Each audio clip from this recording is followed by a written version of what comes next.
নমস্কার বন্ধুরা, আপনারা দেখছেন কুকিং হাউস অফ অনিমা।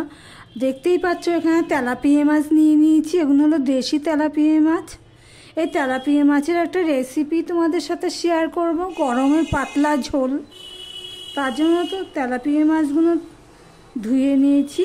এবার আমি এটা নুন দিয়ে দিলাম হলুদ। এবার নুন হলুদ দিয়ে তেলাপিয়া মাছটা আমি ভালো করে মাখিয়ে নেব।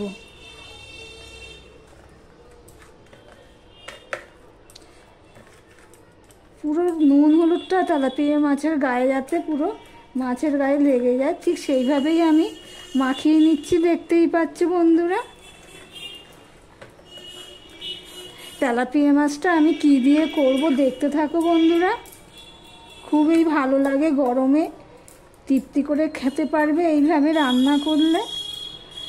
আর কিছুই লাগবে না, এই দিয়েই পুরো ভাতটা খাওয়া হয়ে যাবে। এদিকে দেখো একটা কড়াই বসিয়ে দিয়েছি। কড়াইটা না খুব ভালোভাবে গরম হয়ে গেছে। এবার আমি দিয়ে দিলাম সর্ষের তেল, দিয়ে দিলাম একটুখানি করে নুন। এবার যে ম্যারিনেট করে রেখেছি মাছগুলো, সেটা আমি ভেজে নেব। কড়াইয়ের গায়ে আমি তেলটা দেখো ধোঁয়া উঠছে, লাগিয়ে দিলাম।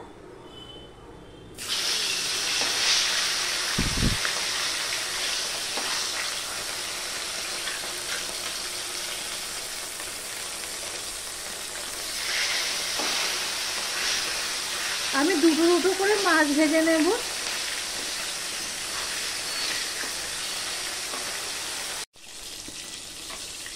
দেখো এপিট ওপিট করে দুটো মাছ আমি ভেজে নিয়েছি। মোটামুটি ভাবে ভেজেছি। মাছ বেশি কড়া করে ভাজলে মাছের স্বাদ হয় না। এবার আমিও আর দিয়ে দিচ্ছি একটা, আর এই মাছ দুটো আমি তুলে নিচ্ছি।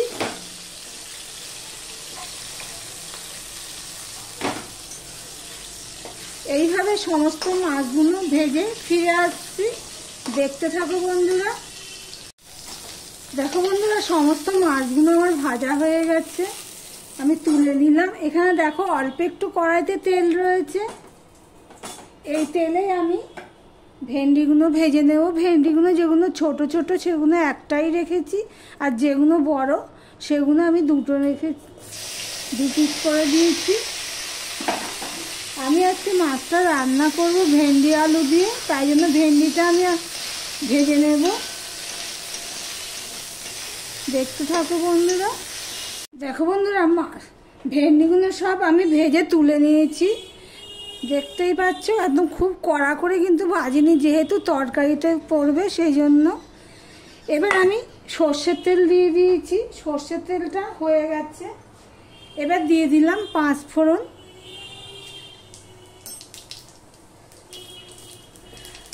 এই পর্যন্ত যারা ভিডিওটি দেখছো লাইক করতে ভুলে গেছো, চট করে একটা লাইক করে দিও।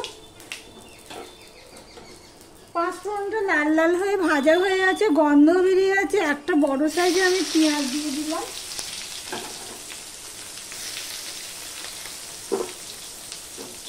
পুরনো বন্ধুদের অসংখ্য ধন্যবাদ, যেইভাবে সুন্দর সুন্দর কমেন্ট করছো, এইভাবে পাশে থেকো।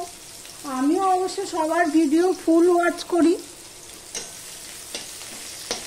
ফুল ওয়াচ করলে কি হয়, চ্যানেলের পক্ষে ভালো, ওয়াচ টাইমটা তাড়াতাড়ি হয়ে যায়। দেখো পেঁয়াজটা কিছুটা হয়ে এসছে। আমি এখানে দেখো আলু কেটে নিয়েছি, সেই আলুটাও আমি দিয়ে দিলাম। পেঁয়াজ আলু একসাথে আমি ভেজে নিচ্ছি। দেখো বন্ধুরা, পেঁয়াজটা প্রায় লাল লাল হয়ে ভাজা হয়ে গেছে, আলুটাও কিছুটা ভাজা হয়ে গেছে। এবার আমি দিয়ে দিচ্ছি নুন। আর এখানে দেখো টমেটো নিয়ে নিয়েছি, আর আদা পেস্ট নিয়েছি 1 চামচের মতন। টমেটোটা প্রায় ছোট ছোট দুটো টমেটো দিয়ে দিয়েছি, একটু টক টক হবে, খেতে ভালো লাগবে। এবার সম্পূর্ণটা মিশিয়ে নিয়ে এটা কষাতে থাকবো। আমার ভিডিওটি যদি ভালো লেগে থাকে লাইক কমেন্ট শেয়ার করে দিয়ে। যারা নতুন বন্ধু ভিডিওটি দেখছো এখনো পর্যন্ত সাবস্ক্রাইব করোনি, তাদেরকে বলবো সাবস্ক্রাইব করে পাশে থাকার জন্য। আমি একটু ঢাকা দিয়ে দিচ্ছি। আদার কাঁচা গন্ধ চলে গেছে, টমেটোটাও নরম হয়ে গেছে। এবার আমি মশলা অ্যাড করব। হাফ চামচ আমি হলুদের গুঁড়ো দিয়ে দিলাম, 1 চামচ, আর হাফ চামচ আমি ধনের গুঁড়ো দিয়ে দিলাম, 1 চামচ, আর হাফ চামচ আমি জিরের গুঁড়ো দিয়ে দিলাম। টোটাল 1.5 চামচ আমি ধনের গুঁড়ো দিয়ে দিলাম, আর লঙ্কার গুঁড়ো দিয়ে দিলাম 1 চামচ আর একটুখানি। মশলাটা কষানোর জন্য আমি অল্প একটু জল দিয়ে দেবো, কেননা মশলাটা পুড়ে যাবে জল না দিয়ে কষালে। এবার মশলাটা আমি ভালো করে কষিয়ে নেব। দেখো বন্ধুরা, মশলাটা কষানো হয়ে গেছে। দেখো কড়াই থেকে আলাদা হয়ে গেছে, তেল ছেড়ে দিচ্ছে। এই অবস্থায় ভাজা ভেন্ডিগুলো দিয়ে দিলাম, দিয়ে একটুখানি মিশিয়ে নিলাম।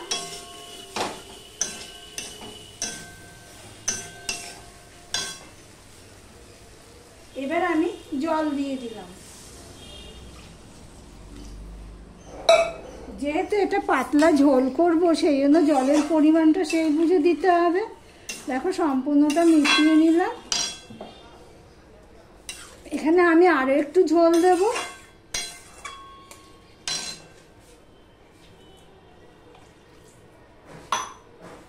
এবার ঝোলটা ফুটে ওঠা পর্যন্ত আমি অপেক্ষা করব। দেখতে থাকো বন্ধুরা, প্লিজ স্কিপ করো না। দেখো ঝোলটা ফুটে উঠেছে। এবারে যে আমি ভেজে রাখা মাছগুলো এক এক করে দিয়ে দেব। বন্ধুরা, তোমাদের একটা কথা বলি, আমার ভিডিওর নিচে বা কারো ভিডিওর নিচে না এই বন্ধু হলাম, পরিবারে এলাম, তারপর 1 নম্বর লাইক, এইসব লিখো না। এগুলো লিখলে কি হয়, চ্যানেলের পক্ষে ক্ষতিই হয়। তোমরা জানো, তবুও কেন যে তোমরা করো বুঝে পাই না। আর এখন তো ইউটিউবে একটা ইয়ে চলে এসছে যে যারা সাবস্ক্রাইব করছে তাদের নামটা জানা যাচ্ছে, যার চ্যানেলে করছে সেই চ্যানেলে জানা যাচ্ছে।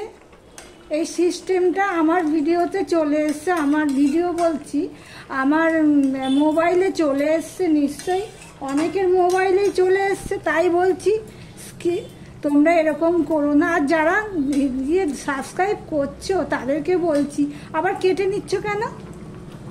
একটু ওয়েট করতে পারো না তোমরা? ওরকম সাবস্ক্রাইবার আমার দরকার নেই, তো করবেও না। করতেও কে বলে, আবার কেটে নিতেও কে বলে? আমি তো কারো সাবস্ক্রাইবার কাটি না। তোমাদের সাথে কথা বলতে বলতে আমি মাছগুলো দিয়ে দিলাম, দিয়ে আমি 3 থেকে 4 মিনিট ফুটিয়ে নেব। 3 থেকে 4 মিনিট আমি ফুটিয়ে নিয়েছি। নুনটা একটু কম হয়েছে, তাই আমি একটু নুন দিয়ে দিলাম। 4টে কাঁচা লঙ্কা চিড়ে রেখেছিলাম, সেটা আমি দিয়ে দিলাম। দেখো বন্ধুরা, খুব টেস্টফুল হয় এইভাবে যদি রান্না করো তোমরা। আর ভেন্ডিগুলো দেখো গোটা গোটাই রয়েছে। তোমাদের হাতের কাছে যদি ধনেপাতা থাকে তো ধনেপাতা দিয়ে দেবে। আমার কাছে আজকে নেই, দিতে পারলাম না। তা ভিডিওটি আজকের মতন এখানেই শেষ করলাম। আবার অন্য কোনো রেসিপি নিয়ে চলে আসবো। সঙ্গে থেকে বন্ধুরা।